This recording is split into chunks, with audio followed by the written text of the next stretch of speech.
Olá, meus amigos, minhas amigas, bem-vindos à gravação em que a gente vai discutir aspectos de procedimentais e regras que o processo do trabalho estabelece sobre as partes, reclamante e reclamado.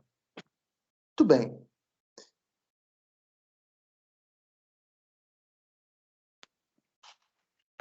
Inicialmente, a gente nota que há uma regulamentação do direito processual do trabalho de um grupo de ações que vão ser nomeados como dissídios individuais, ao lado dos chamados dissídios coletivos. Já adiantando um pouco sobre os dissídios coletivos, que eles vão ser tratados num vídeo à parte, mas vale a pena fazer adiantar aqui alguma questão conceitual, só para fazer essa contraposição dessas duas categorias. Os dissídios coletivos, eles envolvem a participação de sindicatos. São ações em que um sindicato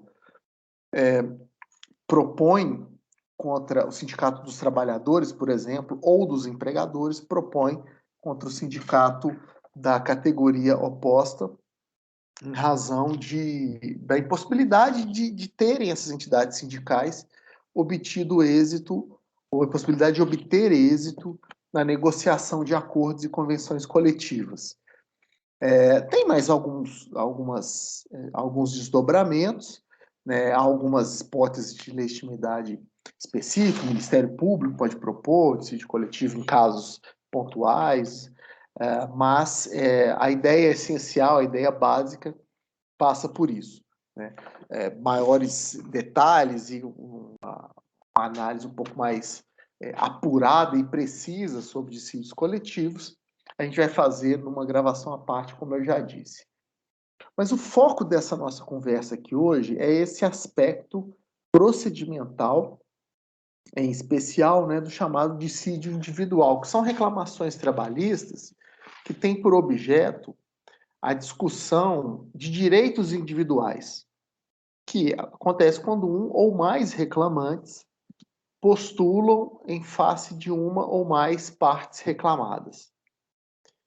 Nota, então, que não podemos confundir o dissídio coletivo com o dissídio individual plurimo.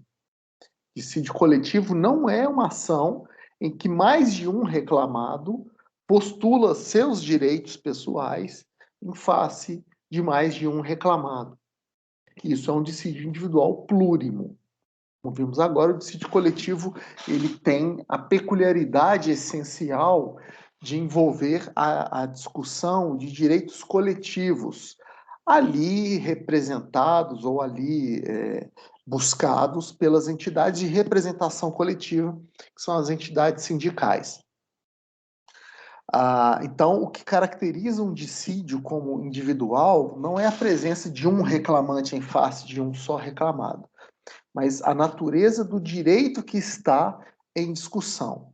Se é um direito individual, ainda que demandado por vários reclamantes em face de vários reclamados, de várias reclamadas, será um dissídio individual e que terá um procedimento, um trâmite procedimental específico que não pode se confundir com o trâmite procedimental do dissídio coletivo. Aliás, né, o dissídio individual ele apresenta mais de um procedimento. A gente vai verificar isso no slide mais à frente, mas não apenas, né, não podemos confundir os procedimentos de dissídio individual com dissídio coletivo, como não podemos nos esquecer que no próprio dissídio individual há mais de uma possibilidade de rito procedimental. Muito bem. Inicialmente, né, a gente vai encontrar no artigo 840 da CLT o que é a lista de informações e requisitos básicos da petição inicial trabalhista. Eu ainda não estou dividindo a nossa análise aqui entre os diferentes ritos, os diferentes procedimentos de dissídio individual, Porque o que a gente nota no artigo 840 são exigências comuns, exigências para a petição inicial, existentes em cada uma daquelas possibilidades. Então, se o rito é sumaríssimo, ou sumário, ou ordinário, a petição inicial precisa atender a essas exigências. O que pode eventualmente ocorrer é, algum desses procedimentos trazer alguma informação adicional, mas o que está colocado no artigo 840 é uma exigência aplicável em qualquer procedimento, que são as seguintes. Primeiro, a gente tem no caput do artigo 840 a menção à circunstância de que a reclamação trabalhista pode ser apresentada verbalmente. Ainda mais um desdobramento, né, da herança administrativa das ações trabalhistas. A gente discutiu isso em outro vídeo. Inicialmente, né, os pedidos dos trabalhadores em face dos seus empregadores, que eventualmente não haviam cumprido alguma regra trabalhista, eram apresentados em demandas administrativas perante o Ministério do Trabalho. Depois é que isso migrou para o Poder Judiciário, mas muitas peculiaridades do procedimento administrativo se mantiveram, né?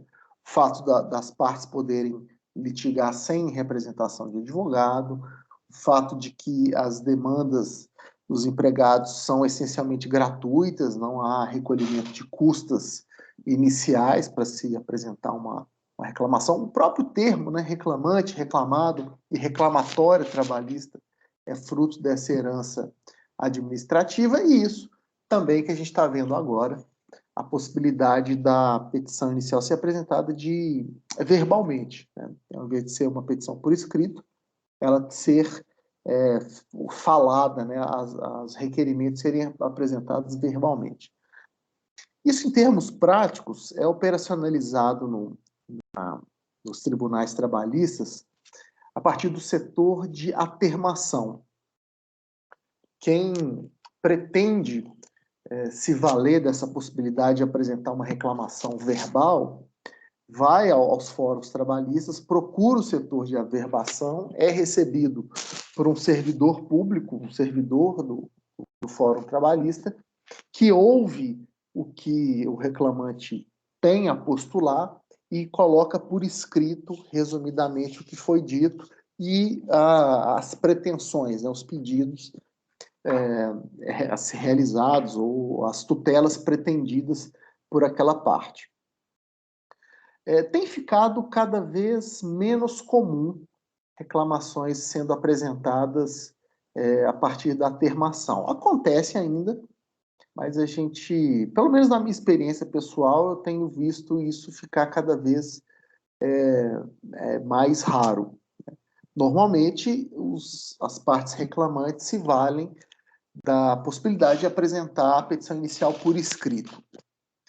Quando essa opção é utilizada, as exigências do parágrafo 1º se somam, aparecem, né, passam a ser indispensáveis, e aí é importante que a petição escrita contenha a designação do juízo, a qualificação das partes, uma breve exposição dos fatos, o pedido, sendo que esse pedido precisa ser certo, determinado e com a indicação de seu valor.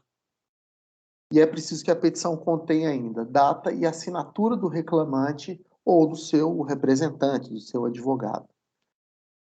Pulando do parágrafo 1º para o parágrafo 3º do artigo 840, porque eles se complementam, a gente nota que se os pedidos não forem certos, nem determinados e não tiverem indicação de seu valor, eles serão julgados extintos, sem resolução do mérito. Significa que é possível ao reclamante apresentar esse pedido novamente, agora com o vício processual resolvido, né? Quer dizer, uma nova tentativa de se apresentar aquele pedido, se não tiver ocorrido a prescrição, deve trazer o que faltou na petição inicial da primeira tentativa. E, complementando, o parágrafo 2º vai dizer para a gente que, se for apresentada verbalmente, a reclamação será reduzida a termo, a gente estava falando do setor de atermação, em 2 vias datadas e assinadas pelo escrivão ou secretário, observado o que couber o disposto no parágrafo 1º desse artigo 840, que são os requisitos dessa petição de ingresso, né, da peça exordial, como muitos advogados gostam de chamar.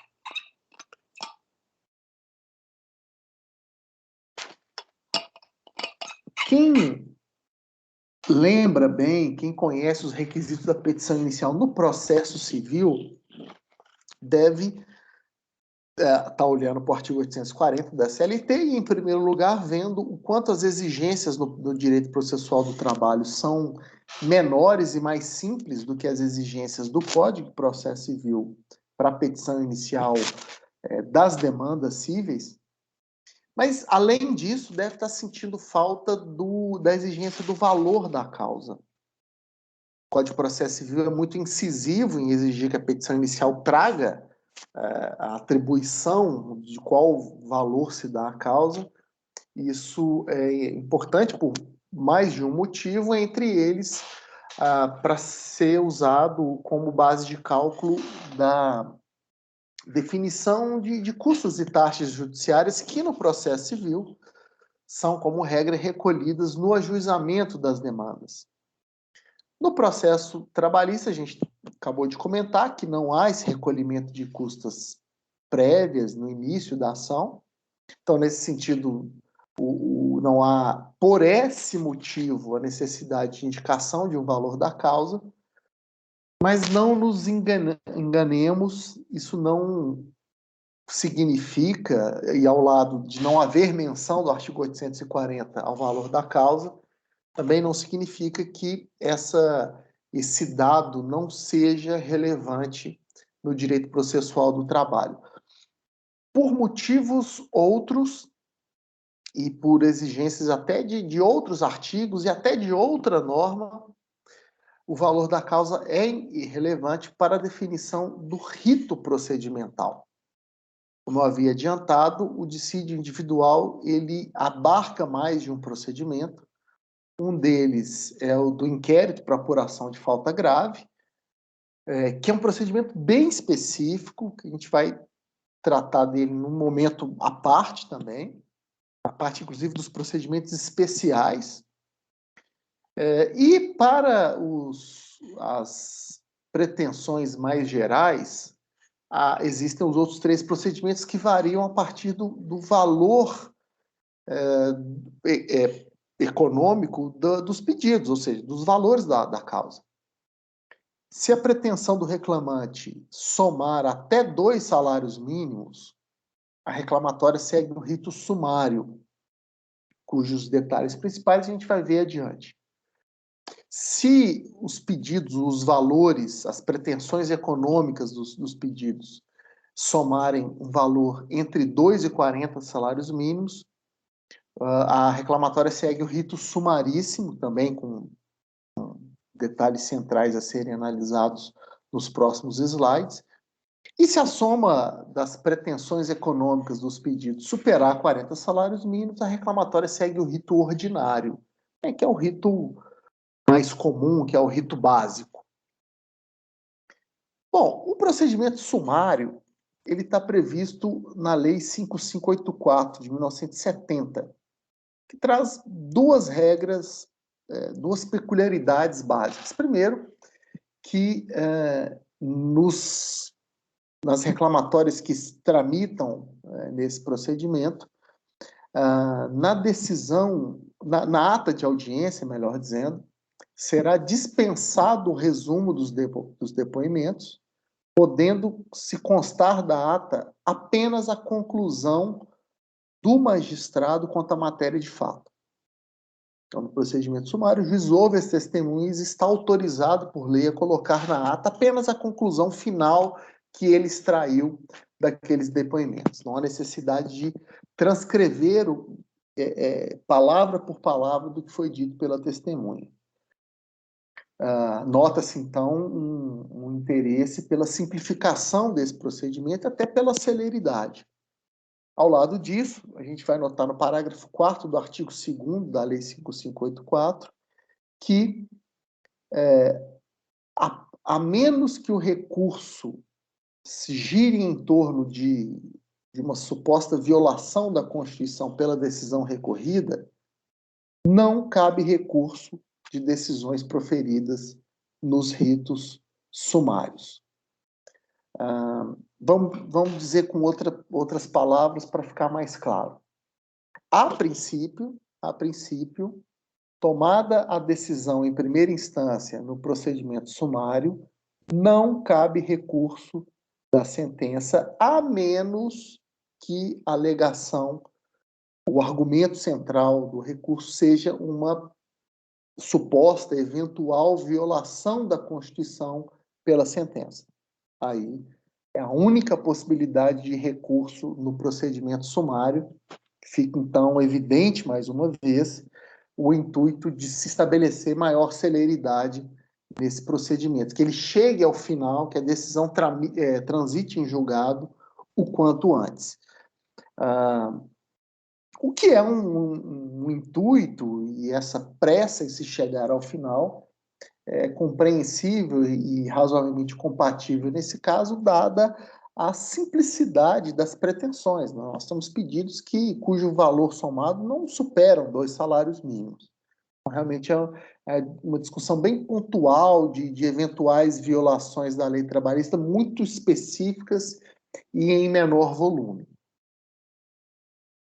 Agora, se, como vimos, as pretensões econômicas do reclamante somarem um montante entre 2 e 40 salários mínimos, o rito aplicável é o sumaríssimo, que está descrito nos artigos 852-A e 852-H da CLT.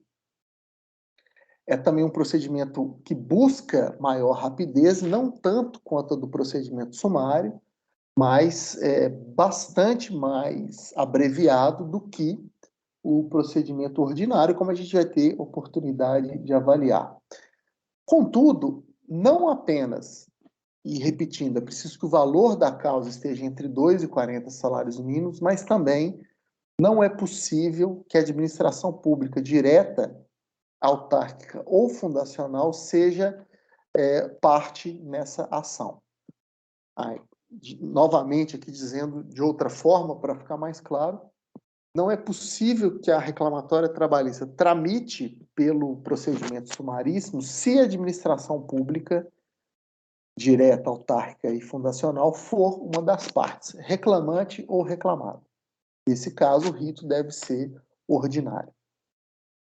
No procedimento sumaríssimo, não cabe a citação por edital, e o pedido precisa ser certo e determinado, indicando-se o valor correspondente, o que a gente viu que é uma exigência que aparece no artigo 840 para qualquer que seja o rito procedimental.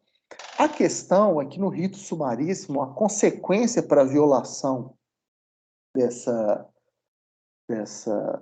exigências de certeza e determinação do pedido está colocada de forma pontual, ali, de forma expressa, como arquivamento da ação como um todo e condenação do reclamante ao pagamento de custas sobre o valor da causa. Apresentada a petição inicial com os requisitos todos contemplados, será marcada a audiência. A gente vai confirmar que a CLT realmente prevê a defesa sendo apresentada em audiência. Essa audiência que é marcada logo que a reclamatória trabalhista é ajuizada. Agora, no procedimento trabalhista, essa audiência será, podemos dizer, a princípio sempre una, né? Ficou um pouco estranha essa expressão, mas é que há exceções. A ideia do procedimento trabalhista sumaríssimo é que a audiência não fosse fracionada em hipótese alguma.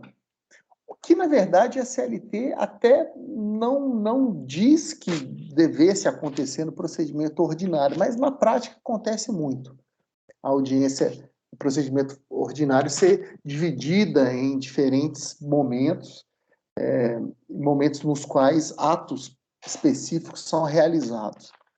Até como uma reação a isso, quando o procedimento sumaríssimo foi criado, inserido na CLT, até pelo próprio número dos artigos que tratam desse assunto, dá para ver que ele não estava presente no texto original da CLT, isso foi inserido depois, e algumas décadas depois, a ideia era estabelecer que realmente nesse procedimento não haveria fracionamento da audiência, mas dentro desses próprios artigos 852A, 852H, ali a gente já encontra uma ressalva, que é quando há necessidade de prova pericial.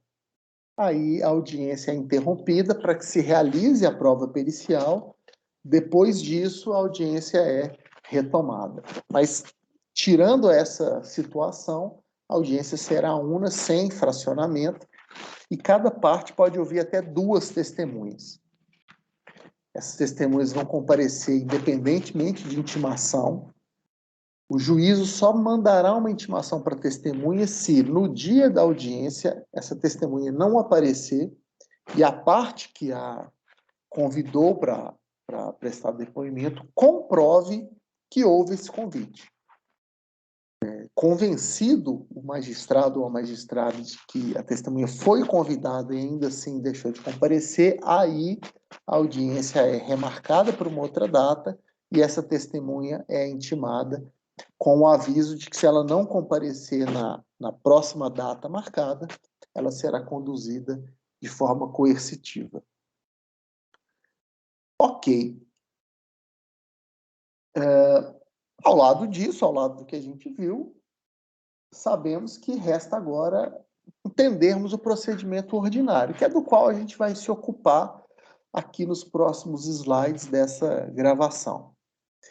Como eu já ponderei, depois da apresentação da petição inicial, cujos requisitos a gente viu lá no artigo 840, é marcada em seguida, logo em seguida, a audiência na qual a parte reclamada apresentará a defesa. Então, diferentemente do que acontece no processo civil, em muitos procedimentos em que primeiro o réu apresenta a defesa e depois a audiência, se necessário, na reclamatória trabalhista, em especial no procedimento ordinário, ou melhor, em todos os ritos, né? Sumário, sumaríssimo e ordinário, apresentada a petição inicial, é marcada a audiência. O que há de peculiar aqui no procedimento ordinário é que a previsão do artigo 841, que o escrivão ou secretário tem que remeter a segunda via da petição ou do termo da petição que tenha sido apresentado verbalmente ao reclamado em até 48 horas. A audiência já terá sido marcada quando a notificação do ajuizamento daquela reclamatória for enviada, redigida e enviada à parte reclamada, tanto que essa notificação já contém a data da audiência, que deve acontecer com pelo menos uma distância de tempo de pelo menos 5 dias da data em que essa notificação for recebida.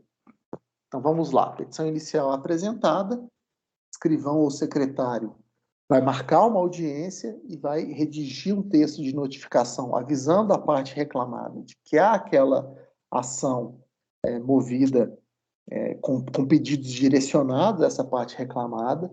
Na notificação haverá já a menção ao dia e hora da audiência, a menção de que a defesa deverá ser apresentada em audiência e a notificação é remetida à parte reclamada, e entre a data do recebimento da notificação e a data da audiência é preciso que haja um intervalo de pelo menos 5 dias.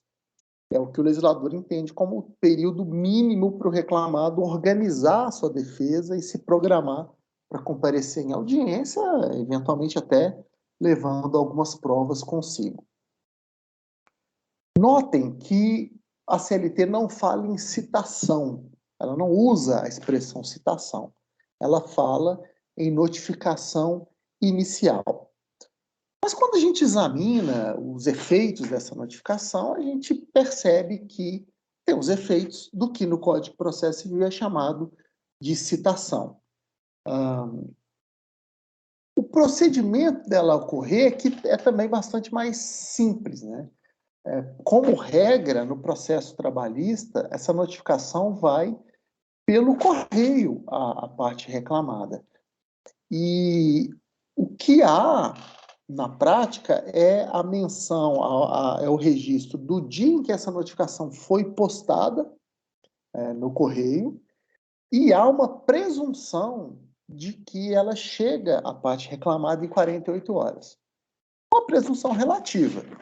Se essa notificação chegar num período maior, claro que vai ser considerado o dia em que ela realmente foi recebida e não, né, as 48 horas depois, mas isso é ônus de prova da parte reclamada. Ou seja, a notificação foi remetida no dia 15, por exemplo, e a parte, ao invés de recebê-la no dia 17, né, 48 horas depois, recebeu no dia 20. Os prazos que eventualmente constam ali dessa notificação, inclusive essa análise se há 5 dias entre o recebimento da notificação e a audiência, que é um prazo que a gente viu no slide anterior, serão contados a partir do efetivo recebimento, se a parte reclamada provar que esse recebimento aconteceu em outra data. Sem a prova cabal, prevalece a presunção de que a notificação chegou 48 horas depois. Muito bem. Na fase de conhecimento, que é a fase em que se analisa os pedidos, a pertinência da pretensão do reclamante, no processo de trabalho não há citação por hora certa. A CLT prevê essa figura da intimação ocorrendo com um oficial de justiça que procura a parte, marca dia e hora e avisa alguém ali, algum vizinho da parte, de que no dia e hora marcada ele voltará para fazer a citação ou intimação. Isso aparece no processo de trabalho na fase de cumprimento de sentença.